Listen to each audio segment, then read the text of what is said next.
Hey group, hey Vanessa, Jose, Sapphire, Daniel, Melissa, Erica, and Henry.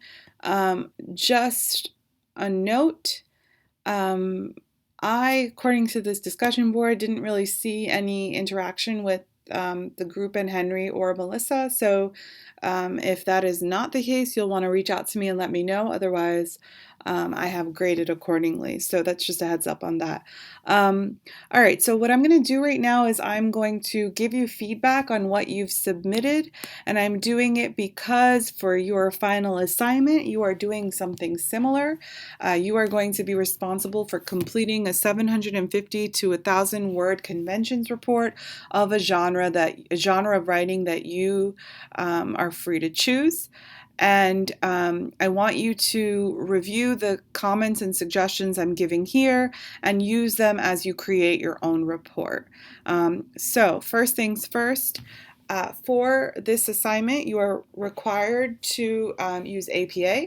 And so for APA, you would want your header to have the title of the paper. So let's just pretend the title is called resume, and you would want the page number. Then the first line here would be first name, last name, and then you can start with your title centered if you'd like, or you can just leave the title out altogether. I guess if you titled it that, let's title it there. All right, so just a reminder, you do want to use APA for this final paper. Okay, let's read.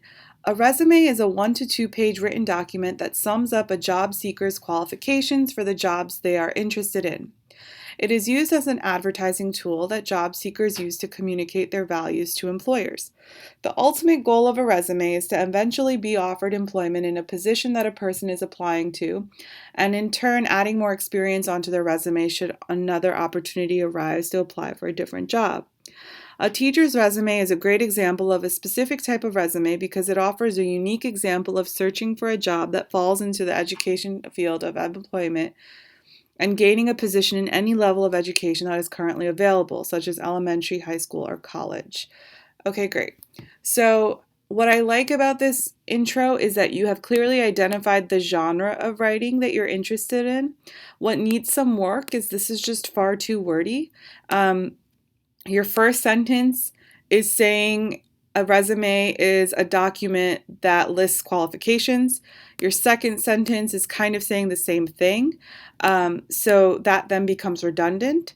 The ultimate goal of a resume is to eventually be offered employment in a position that a person is applying to, and in turn, you can say instead, be offered employment, right? It's assumed that you want employment in a position that you're applying to. So to say that is just a little redundant. Actually, I'll leave that in note that in comment form. So just be cautious of being too redundant, because the other thing that happens is if I'm a outside reader and I read this, I might think like, wait, I don't really understand what you're saying, and I have to reread it like multiple times. So be as concise as possible. The other suggestion is, I don't think you're doing anything here with discourse community, and I think that is a missed opportunity given your interest in teacher's resume. And so what you could have done is you could have said, teachers communicate with one another through, and then maybe listed the kinds of writing they communicate with, like lesson plans, reports, and resumes. And then you could go on to say a teacher's resume is a great example of a specific type of resume because it offers a unique example of searching for a job. Again, this is wordy, but you can explain, a teacher's resume, explain the purpose of the resume, what information it is supposed to show. Maybe if you wanted to talk about like the history of the genre, you could, but I think you could have done that earlier. The other thing that's missing here is what are the conventions that you will be talking about? I'll find out as I continue to read, but I'm not sure what conventions you'll be talking about, and that's something you definitely want to mention in your introduction. All right. The teacher's resume convention writing is a writing technique that uses methods and specific style within a genre characteristic. Okay, so I have no idea what that means. And I really don't know what that means.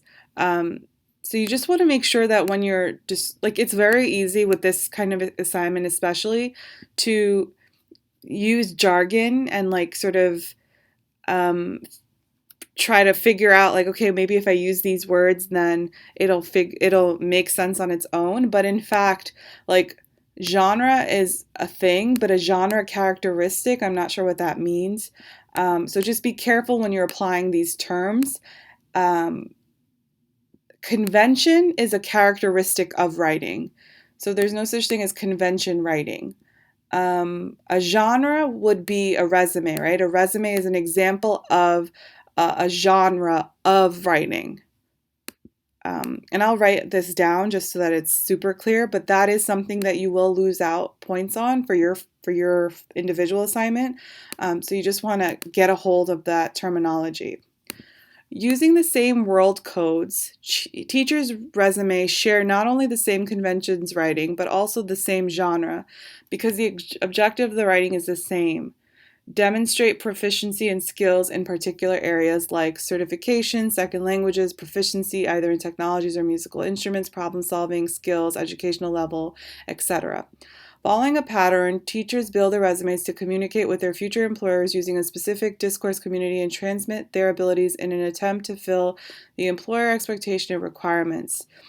Starting with a brief summary, a teacher's resume is the objective statement where the way it is presented is crucial because here you must address experiences and skills as well as who you are, your job target, and your contribution to the position.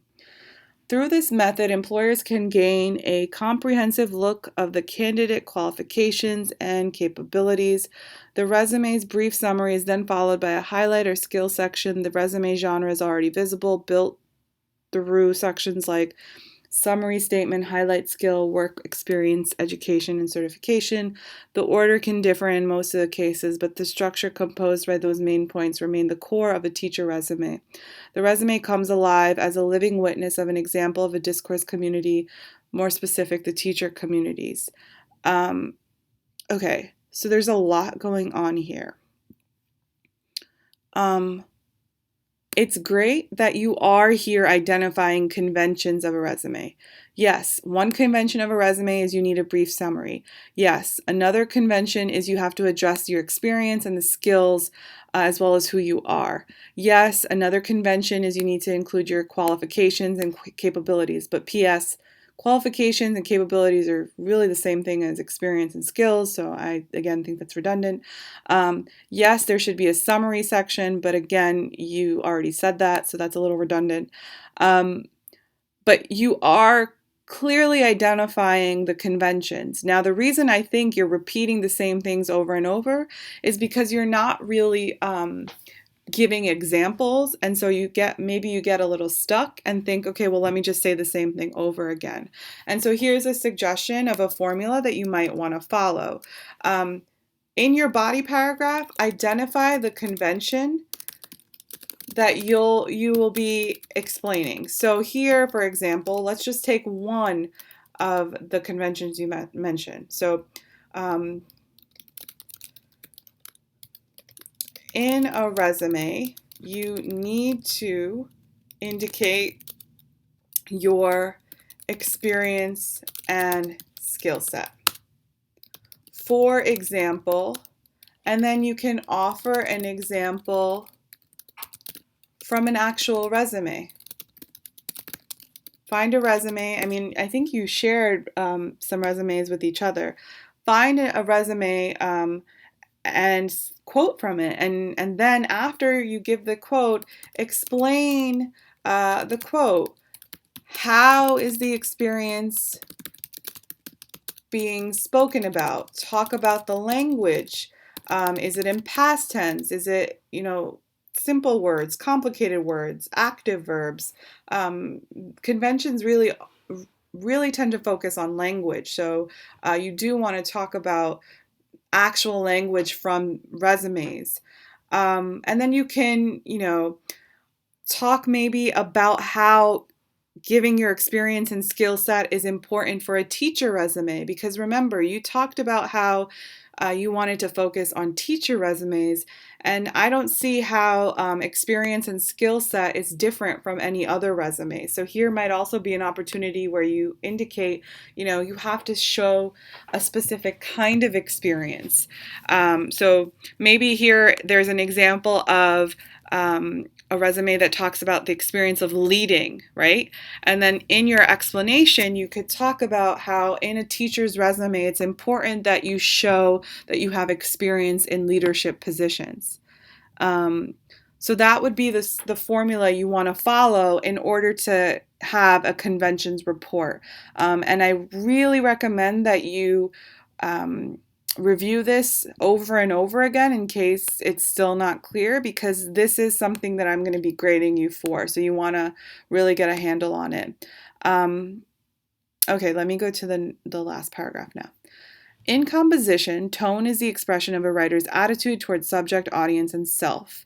The tone in writing is deft, but it can come alive through the audience who read it. Because of it, we should be very selective with the chosen words. Be aware of the audience that will be reading, and most important, address the audience needs or values they are looking for. In the case of a teacher's resume, the tone set by this type of resume which is usually one of professionalism. The objective statement, which is usually at the top of the resume, will also help set the tone of the resume. For example, by listing the exact teaching position, subject, and grade level you're applying for, it helps the school principal to dig deeper into the qualifications and experiences that make you a prime candidate for the job, thus showcasing a well-prepared and aggressive employment seeker instead of a passive one. Also, it's good to incorporate industry-specific keywords that show your wealth of knowledge and experience. Great. So I would say that this paragraph is the strongest of all your paragraphs because you spend the majority of your time talking about the objective statement and talking about how the objective statement should look. And you use tone to really flesh that out. And though you don't give like a quote, you do give an example of like what an objective statement would look like. And so that's all great. And then you also offer like advice about what should be in the objective statement, including industry-specific keywords. So that's excellent. I would only suggest that you give an example here of what that would look like, because if it's not, the industry that you're talking about, teaching, so what would be some keywords that might be helpful for your reader to know. And here I would give a direct example too. Like I would find an objective statement and then talk through that. It would actually make writing this really easy if you had an example that you're explaining. I'm not sure if you felt this way, but sometimes just talking in general, you get stuck and you don't know what more to say. And that's why really I wanted you to cite from actual writings, because it's meant to help you have concrete examples to talk from. And then just FYI, for APA, you only need the last name and the year. You do not need the first name. And then for your references, it should be references, it should be centered, and this should have a hanging indent, which looks like... Oh, it didn't work. I wonder why that is. Let me try again. Oh, there it goes. It should have a hanging indent. And this should also be the same font. I don't know why it's not. Okay, so that covers all of the feedback I have for this assignment. I'm hoping you'll use this and submit your final assignment by December, I think. Oh, now I forgot. Let's go and see. December 8th, is it? Sorry, I should have done this already. December 8th, 11:59, December 8th. Great. And I will send this to you, but I will also be sending out an announcement a little later on, linking you to this so that you can have it for yourself. And I want to offer you a preemptive congratulations, because this assignment is your final assignment. Once you complete it, you will be done with the course. So until then, I'll see you around.